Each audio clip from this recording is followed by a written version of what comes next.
connaissons désormais l'affiche de la finale de Roland-Garros 2024. Carlos Alcaraz sera opposé à Alexander Zverev pour un remake de leur match qu'on a eu en quart de finale en 2022 et à la clé, un premier titre porte d'Auteuil. D'un côté, le jeune Espagnol disputera sa 3e finale en majeur, alors que pour l'Allemand, c'est seulement sa 2e. À 21 ans, finalement, c'est le jeune Carlitos qui est le plus expérimenté des deux à ce stade de la compétition. J'ai eu la chance de voir les 2 demi-finales messieurs, donc je vais pouvoir te décrire un petit peu l'atmosphère que j'ai ressentie, les sensations d'Alcaraz, les sensations de Zverev, je t'en dis pas plus, et on se retrouve après le jingle.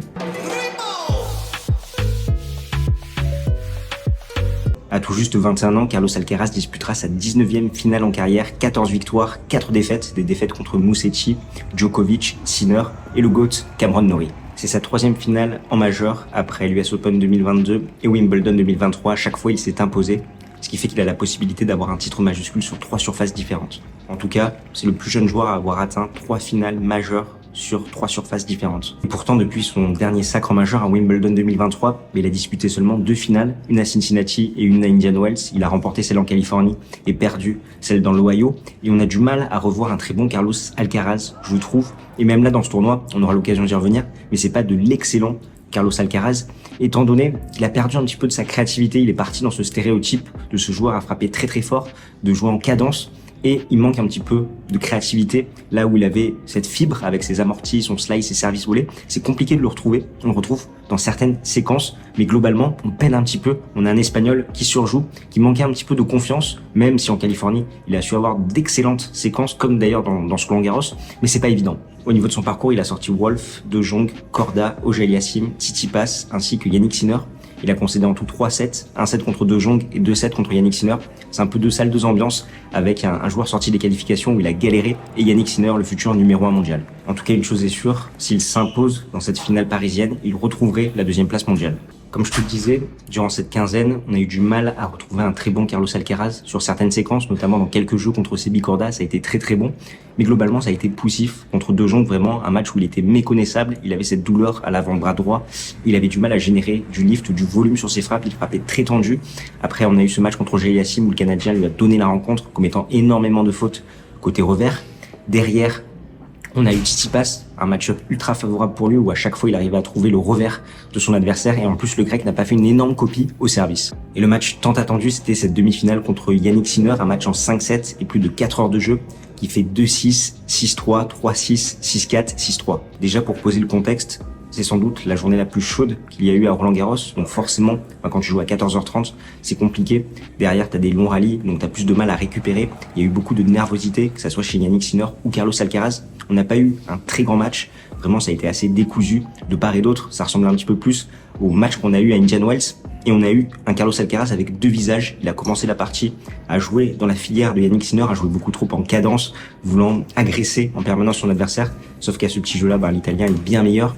Et par la suite de la rencontre, il a vraiment su poser un petit peu plus son jeu. On a retrouvé le très bon Carlos Alcaraz, un Carlos Alcaraz créatif avec du slice, de l'amorti, des services volés, également beaucoup plus de volume, de poids dans ses frappes, ce qui fait que Yannick Sinner ne pouvait pas répondre présent par rapport à ce combat physique que lui imposait l'Espagnol.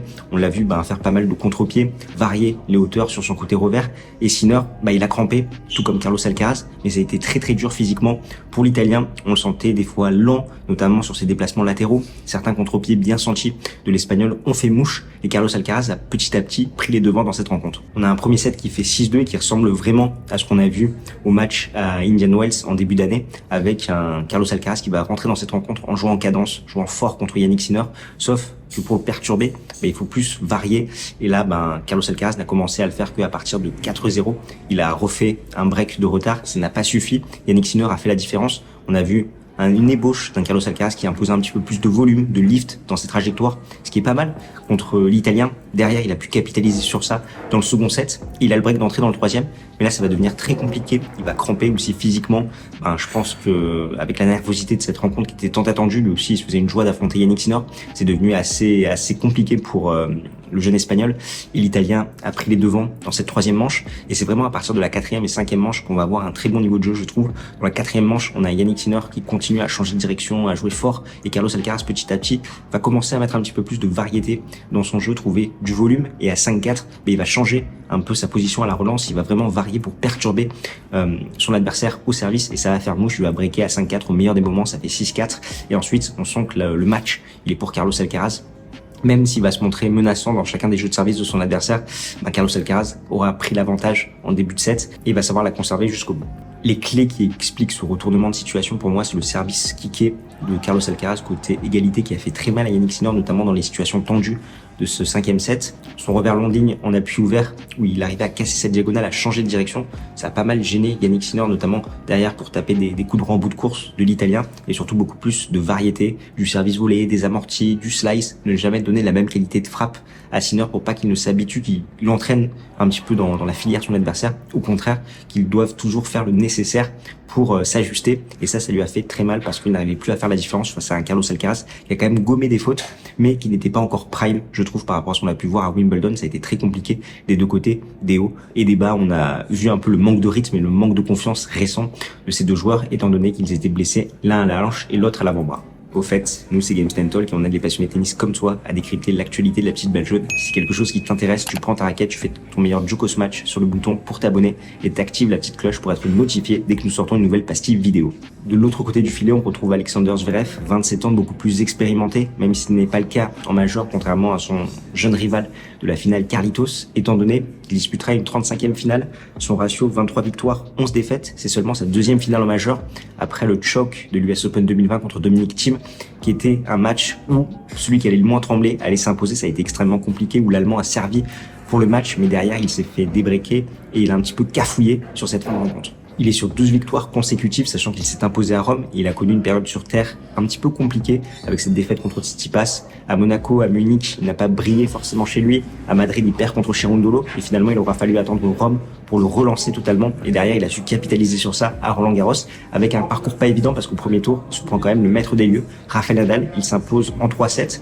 Au deuxième tour contre Goffin, il a eu un premier set compliqué, mais il a déroulé. C'est finalement le néerlandais Griekspoor qui lui a posé énormément de problèmes. Un match en 5-7 où il a changé énormément de direction face à un Allemand très passif qui commettait énormément de fautes, énormément de déchets. Il a remis ça en 8e contre Holger Rune dans un match en night session qui a été vraiment pas évident pour l'Allemand. Après, ça a été beaucoup mieux avec un quart de finale maîtrisé contre Alex de Minaur où l'Australien n'avait pas les armes, et une demi-finale en 4-7 contre Casper Ruud. Il s'impose contre le Norvégien 2-6, 6-2, 6-4, 6-2 dans un match où il y a eu des hauts et des bas, mais globalement l'Allemand a maîtrisé son sujet.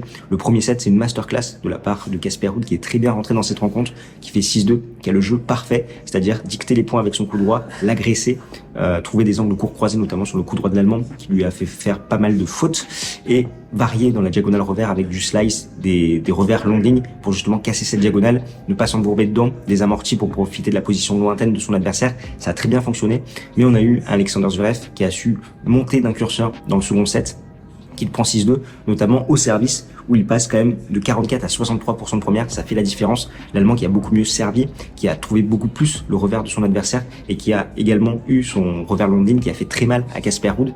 Et ensuite, on a senti un Norvégien un petit peu diminuer, des maux de ventre a priori. Donc ça fait 6-2, 6-4, 6-2. Les trois derniers sets, on a eu un Allemand qui était imparable au service. Franchement, il avait un pourcentage de plus de 80% de première dans le troisième et quatrième set. C'était très compliqué pour Casper Ruud qui n'avait plus la clé, qui subissait côté revers, qui surjouait un petit peu. Et sur ses jeux de service, c'était pas évident. On a eu le troisième set quand Alexander Zverev a servi pour le set où ça a été un petit peu compliqué. Il a cafouillé, mais derrière il a retrouvé des bonnes premières et des aces. Donc vraiment, revoir l'Allemand en finale de major, franchement c'est une bonne chose. On va pas parler forcément de l'extra à côté par rapport à son procès, ce qui s'est passé, etc. Là, on se concentre sur le tennis. Nous, on est une chaîne tennis, donc il faut pas que ça entache un petit peu les performances qu'il a fait là, mais il a quand même sorti Rafael Nadal, et c'était un très bon Rafael Nadal face à un Allemand très appliqué. Et honnêtement, voilà, on se dit que Nadal avec quelques matchs en plus, potentiellement, il aurait pu aller plus loin. Et donc, c'est pas un déshonneur de perdre contre Alexander Zverev, qui derrière joue une finale, a potentiellement la chance de soulever la Coupe des Mousquetaires. Au niveau des face-à-face, il y a 5-4 pour Zverev, 2-1 pour l'Espagnol sur terre battue. Parce que oui, à chaque fois, les matchs entre Carlos Alcaraz et Alexander Zverev Zverev sont extrêmement serrés et sont inattendus. On se rappelle de Roland Garros 2022, des ATP Finals en fin d'année 2023, également de l'Open d'Australie 2024, où à chaque fois, Carlos Alcaraz, il arrive en grandissime favori. On se dit Zverev n'a aucune chance et pourtant il arrive à tous nous surprendre avec quelques clés, notamment le service, passer plus de 70% de première balle. Ça passe par là, c'est important étant donné qu'il a besoin de ça pour mettre la pression sur Carlos Alcaraz derrière, se concentrer sur ses jeux de retour où il retourne très bien. Il arrive parfaitement à museler un petit peu Alcaraz avec ses services poussants en retournant long profond, ce qu'a su faire Yannick Sinner, lui mettant cette pression supplémentaire. Et surtout, il ne doit pas se montrer du tout passif, il doit prendre le jeu à son compte avec son coup droit, diagonal revers, également les cours croisés. Il doit faire très très mal, attaquer longue ligne pour surprendre un petit peu Carlos Alcaraz, notamment sur ses coups droits en extension où il a tendance à commettre un petit peu plus de fautes. Et pour Carlos Alcaraz, ce genre de match-up, ça va se passer par la relance. Comment il va négocier le service de son adversaire, sa position variée pour essayer de donner un coup supplémentaire à jouer à son adversaire. Avec son coup droit, il va mettre beaucoup de volume, de poids dedans, de variation pour perturber un petit peu Alexander Zverev, même s'il est très grand, donc il subit pas forcément le lift. Comment il va se dépêtrer de cette diagonale revers avec le revers long de ligne, lui aussi, qu'il a très bien utilisé contre Yannick Sinner. Et pour moi, le maître mot, c'est la variation, le slice dans la diagonale revers, les amortis, les services volés, vraiment perturber son adversaire qui peut se montrer très passif et ça va être à lui de dicter les échanges, de faire le jeu, d'aller chercher cette victoire à Roland Garros pour potentiellement prendre l'héritage de Rafael Nadal, un autre Espagnol au niveau du pronostic et de comment je vois cette affiche. Franchement, je pense que ça va être une très belle finale en 4 ou 5-7. Je donne bien évidemment un avantage à Carlos Alcaraz, mais c'est loin d'être joué cette histoire, étant donné que l'Allemand nous a surpris plus d'une fois. Il a fait une très bonne copie quand même, notamment au service en demi-finale, là où Carlos Alcaraz a puisé dans ses réserves, à voir comment son avant-bras va réagir, comment son physique va réagir. Logiquement, les conditions sont bonnes, sachant qu'il devrait faire beau, c'est en après-midi, donc ça c'est mieux pour le coup droit de Alexander Zverev, qui est l'une de ses grandes faiblesses, cette passivité, où il a tendance à avoir des balles courtes et à faire beaucoup de fautes. Donc à Carlos Alcaraz de maximiser cette diagonale, de le faire surjouer dans cette diagonale. Et personnellement, voilà, je vais aller plutôt sur l'Espagnol. Je suis curieux d'avoir ton avis en commentaire, on va échanger sur ça. Et en plus, j'ai la chance d'assister à la finale, donc je pourrais te faire un débrief depuis Roland Garros.